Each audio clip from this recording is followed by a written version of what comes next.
Hola friends, the Tijuana and San Diego borderlands are brimming with captivating stories of people whose lives are shaped by the connection between Mexico and the US. On the Port of Entry podcast, we delve into those stories. Listen to Port of Entry wherever you get your podcasts.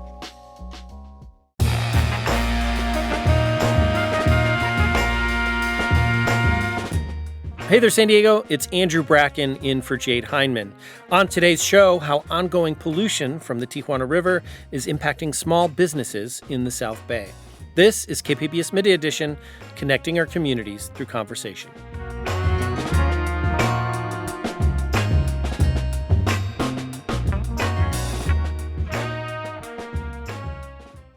For people who live near the Tijuana River, exposure to sewage pollution has long impacted their way of life.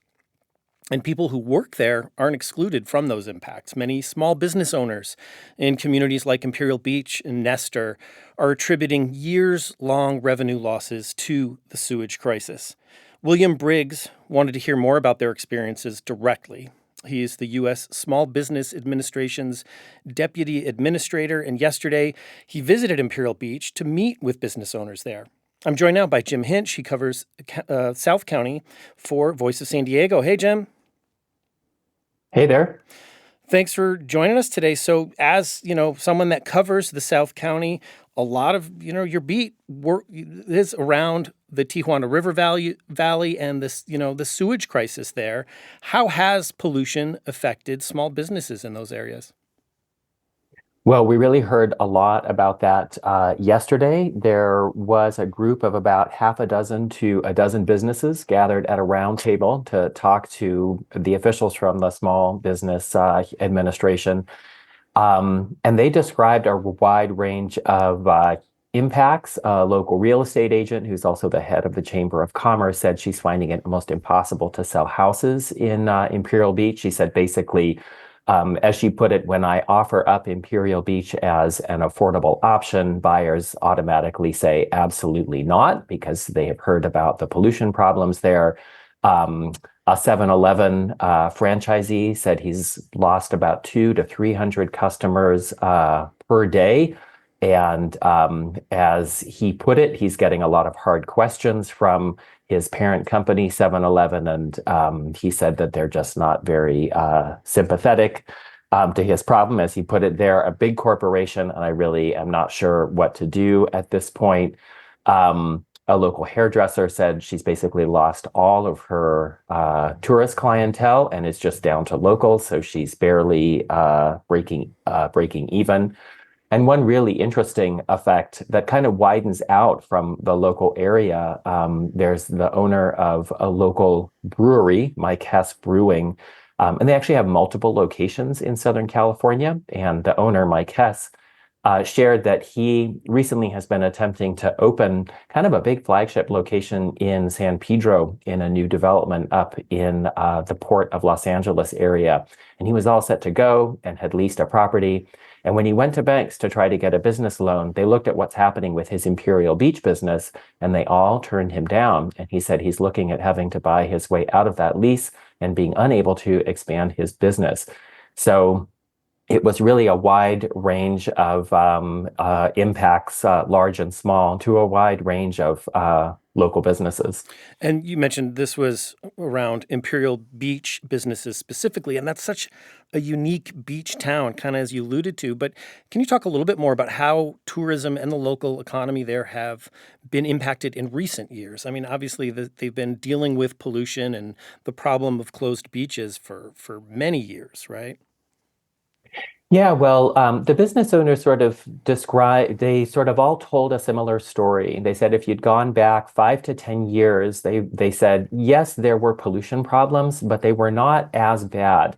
And they said, sometime around 2019 or 2020, and I think that's probably due to development across the border in Mexico, in Tijuana, which has really grown explosively in recent years.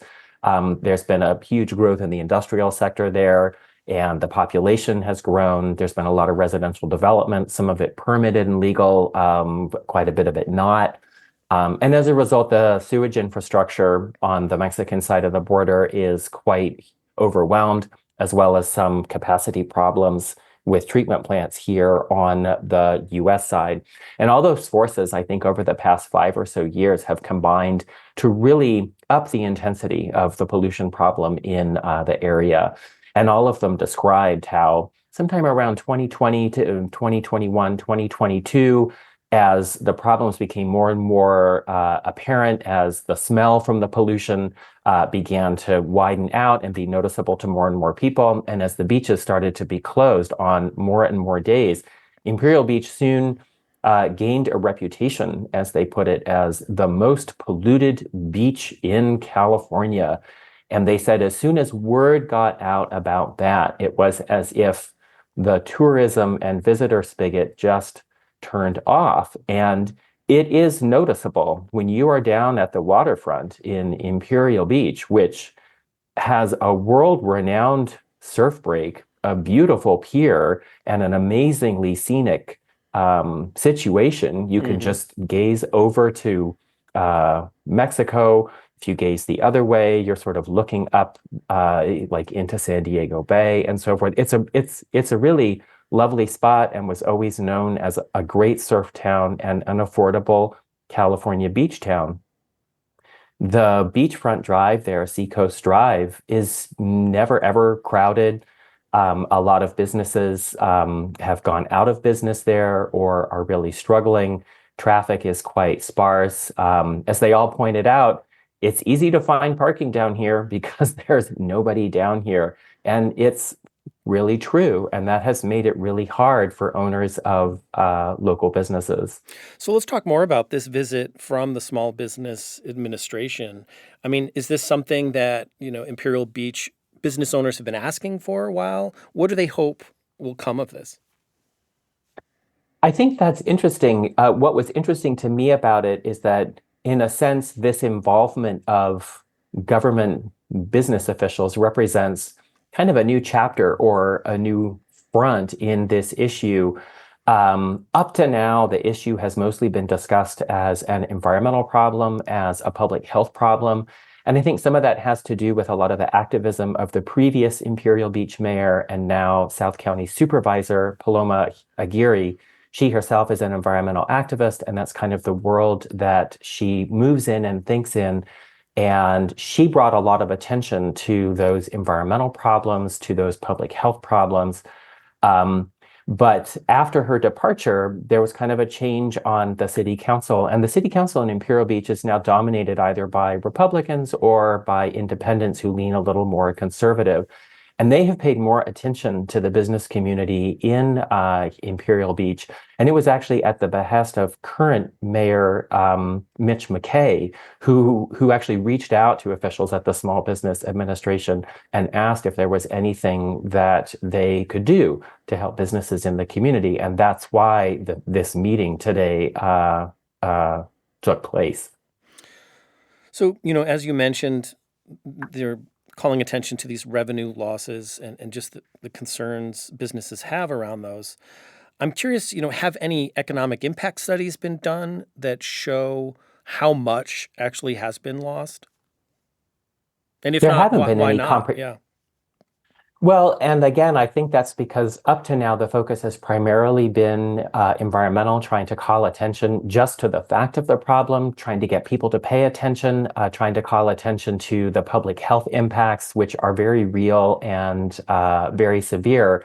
It should be noted that Supervisor Aguirre, one of the first things she did when she became a supervisor was commission on the county side a comprehensive economic study, both in Imperial Beach and in the wider South Bay area, to really try to pinpoint what the economic impacts are. I have a feeling it will simply document and give numbers to the anecdotal stories that I was hearing from business owners yesterday.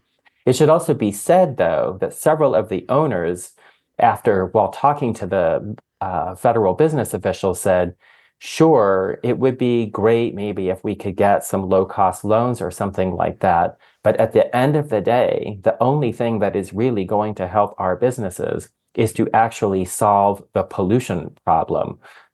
Stringing us along with financial band-aids is not in the end going to be a permanent solution to what is making life so difficult. So with that in mind, I mean, what is the current picture with those, those fixes, not the band-aids we hear, through the month, month after month, it seems like. Well, the current presidential administration, under especially the Environmental Protection Agency Administrator Lee Zeldin, has made at least a great public show of paying attention to this problem. They have conducted several rounds of talks with officials in Mexico. He They have himself produced, visited the area, right? yeah, Yeah. Lee Zeldin has traveled to Mexico and has what he described as some kind of hard-headed talks where he really laid it on the line for Mexican officials. It should be said, though, that the list of kind of actionable items that came back from that meeting was essentially a list of the items that actually had been negotiated under the Biden administration. And the Trump administration is saying that it is going to hold Mexican officials' feet to the fire. Folks on the American side, some of them are a little skeptical of that and say that officials in Mexico are good at telling people what they want to hear, and kind of getting themselves through negotiations, but the rubber will really hit the road with the follow-up there. So far, I would not say that there has been a measurable or noticeable abatement of the problem. In fact, in recent weeks, kind of following the rains and then with all the hot weather we were having, the smell in Imperial Beach became really, really bad. The public health problems spiked up even more. There were some days where kind of like toxic or hazardous chemicals in the air really spiked. And so I think that locals feel like despite all of the tough talk, there has not been a lot of measurable change. And ultimately, one of two things is going to happen. The Mexican government is going to commit to fixing the infrastructure on their side and building enough capacity to treat the sewage and industrial waste that is currently pouring into the river year-round, or the United States is going to decide to spend a great deal of money, but certainly a lot less money in comparison with what is being spent on the war in the Middle East right now, but is going to commit to spending a great deal of money to radically expand treatment capacity on the American side and simply treat everything that comes into the river regardless of its origin. I think ultimately those are the only two things that would permanently fix the problem. Jim, as we've been talking about, a good part of your beat is navigating this sewage crisis and all the ways it impacts life in the South Bay and across our region, on health, as you mentioned, public health, on the economy, as you did here with this reporting. What are you following next? Well, I think that a kind of a wider story in South County is that this is an aspirational part of San Diego County. This is a place that has felt that for years it has been disregarded, that it has been considered sort of the lower income and less glamorous part of San Diego County. And there is a really determined effort on the part of many of the cities in the area, especially, say, the city of Chula Vista, to put those days behind. And they have green-lighted and in some cases built a whole series of, big signature developments and really kind of try to put a stake in the ground as a serious center for tourism and business, and kind of a place where people with aspirations can live and find a home and earn a good living and take a great vacation. So all of that is happening, but there is a shadow over all of it, which is that the region, not just the city of Imperial Beach, but the whole region is starting to get this reputation as being this extremely polluted place. And I think it is causing more and more people to feel really upset. I've been speaking with Jim Hinch. He's South County reporter for Voice of San Diego. Jim, thanks so much for joining us today. Sure, thank you.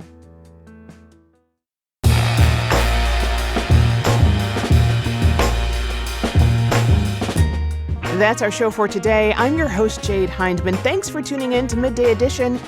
Be sure to have a great day on purpose, everyone.